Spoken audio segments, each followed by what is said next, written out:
Welcome to The Explainer. Today, we're diving into something huge, the path to the absolute highest level of human potential. And our guide for this journey? It's Robert Greene's incredible book, Mastery. Right off the bat, Greene comes out swinging against one of our biggest myths. The whole idea of innate genius. He basically says we've been sold a bill of goods, this idea that you're either born great or you're not. But this quote from Nietzsche really makes you think, doesn't it? What if that's just not true? And that question right there is really the core of everything we're talking about today.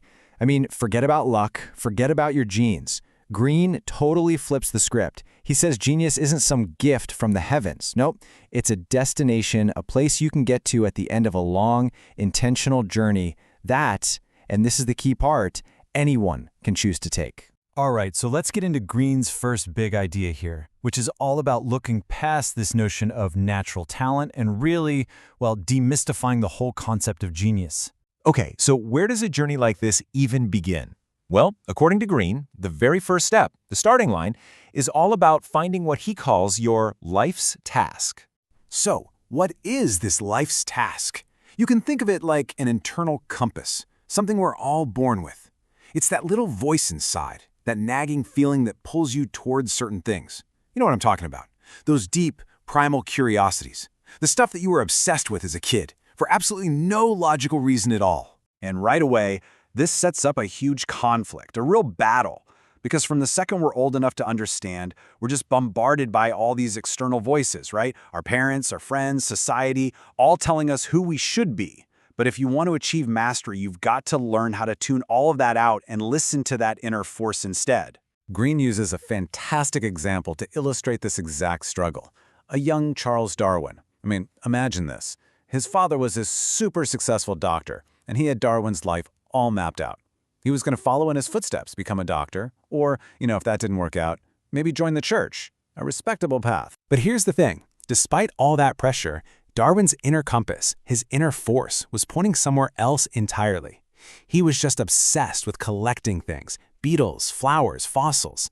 To his father, this was just a silly hobby, maybe even a total disgrace. And that decision, that moment he defied his father and said yes to a position on the HMS Beagle, that was the real start of his journey. That's the key takeaway here. Answering that call from within, even when it seems completely irrational to everyone else, is the absolute most critical first step. So, you've found your calling. What's next? Well, now you're ready for what is maybe the most demanding phase of all. Greene calls it surviving the apprenticeship. And this is a really radical way to think about your early career, right? Because the goal here isn't the money, it's not the fancy title. The real goal is your own transformation. It's about deliberately choosing jobs and positions that give you the most room to learn, even if they aren't the most comfortable or the highest paying. Now, Greene breaks this down into 3 stages, so it's not just one endless grind. First, there's deep observation. You're just a sponge, absorbing how everything works. Then comes skills acquisition. This is where you get your hands dirty with deliberate practice. And finally, you move into experimentation, where you start to play a little to bend the rules you've learned so well. And let's be really clear about this. This phase takes time, a lot of time. Greene is adamant. There are no shortcuts. He points to that famous 10,000-hour rule. And that's not some magic number. It's a baseline. It's the minimum amount of deep, focused practice it takes to internalize the fundamentals until they're just second nature. Okay, so after years, literally years, of this kind of deep work, something amazing starts to happen. A switch flips. You go from just following the rules of your field to actually seeing how you can shape them. This, Greene says, is when you awaken what he calls the dimensional mind. So what's the dimensional mind? Well, think of it as the total opposite of a conventional mind, which really just consumes and spits back information. The dimensional mind is active. It's creative. It's where you start making these incredible new connections, seeing patterns nobody else does, and turning everything you've learned into something new, something completely original. But this higher state of mind doesn't just appear out of thin air. It's not about just letting go. It is built brick by brick on that rock-solid foundation of discipline you built during all those hours in your apprenticeship.